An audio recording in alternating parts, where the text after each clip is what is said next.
শিশুকে সাদা পোশাকে অভ্যস্ত করার চেষ্টা করা। কি পোশাকে ভাই? সাদা পোশাকে অভ্যস্ত করার চেষ্টা করা। আবু দাউদের হাদিস 4061 নম্বর হাদিস।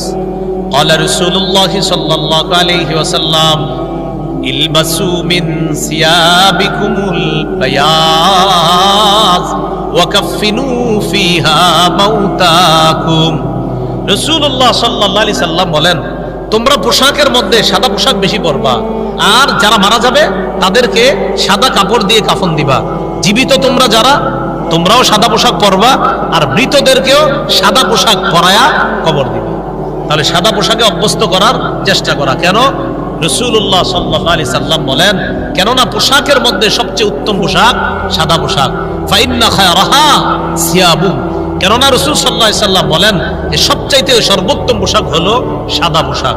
এই জন্য সাদা পোশাকে, অন্য পোশাক আমি না করছি না, কিন্তু রাসূল সাল্লাল্লাহু আলাইহি সাল্লাম বলেন যে সাদা পোশাকে অভ্যস্ত করার চেষ্টা করো।